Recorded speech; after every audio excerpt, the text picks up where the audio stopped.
So good afternoon, everyone. My name is Ryan, and today the topic we're going to be debating today is banning handguns. The proposition that Jared and I came up with was the United States should ban the private possession of handguns. The Merriam-Webster dictionary defines a handgun as a firearm, as a revolver or pistol, designed to be held and fired with one hand. Handguns are easily concealed, engineered for maximum lethality, relatively inexpensive, and easy to acquire. The CDC National Center for Health Statistics stated that the U.S. leads the industrial world in firearm violence of all types, homicides, suicides, and unintentional deaths. Of the millions of Americans who died in firearm-related homicides, suicides, and unintentional shootings since 1962, more than 2 of the 3 people were killed with handguns. Currently, possessing handguns and purchasing handguns are legal in all 50 states. Our significance claim is that handguns causes the society to be unsafe. Our inherency claim is that most people aren't equipped to handle the responsibility of handguns and concealed handguns. And lastly, our solvency claim is that banning handguns will reduce violence. So going back to our first claim, my partner and I believe that handguns causes society to be unsafe.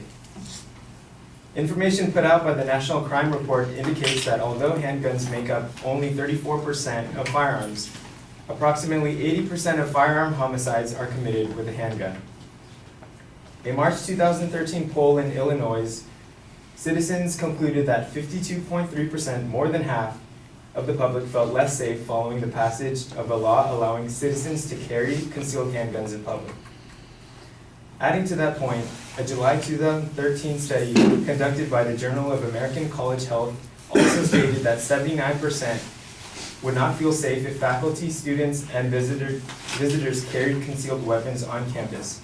And during that study, 1,649 students over 15 colleges were used in the study. So this shows that when the public knowingly is aware that people are carrying handguns, they feel more uncomfortable.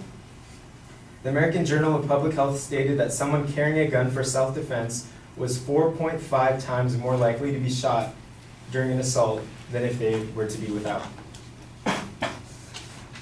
Our inherency claim is that most people aren't equipped to handle the responsibility of handguns and concealed guns. Some states, such as Georgia and Maryland, do not require any training before receiving a concealed carry permit. In Alaska, Arizona, Wyoming, and Vermont, a permit is not necessary to carry a concealed handgun. In states that do require training, it can be inadequate. While Wisconsin requires that concealed weapons permit holders having training, there's no minimum training time that is required. Police Chief Mark Sheff, in an interview, he's from Wisconsin, stated, As police officers, we are required to have training before we get our weapons and a certain amount of training hours per year.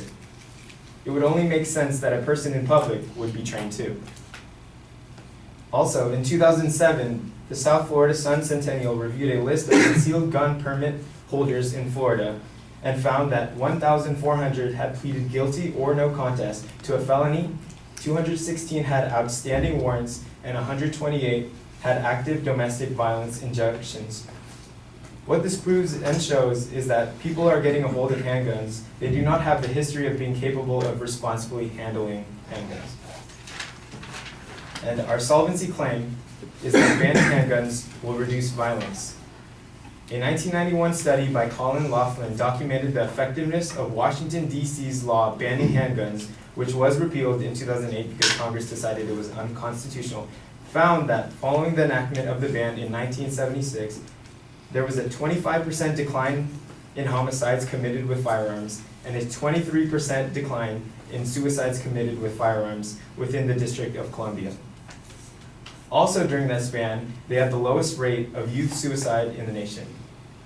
This indicates that banning handguns showed a positive percent change in deaths by firearms.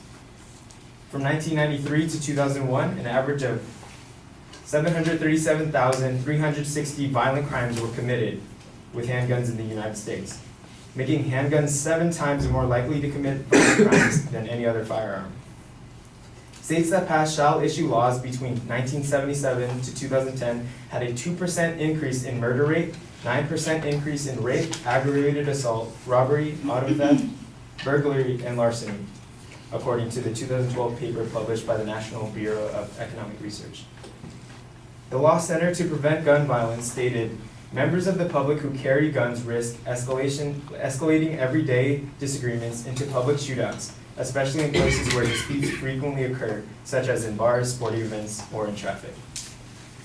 The last quote I have to share showing how banning handguns will reduce violence comes from the National Military Suicide Research Consortium. It says, a person who wants to kill him or herself is unlikely to commit suicide with poison or a knife when a gun is unavailable.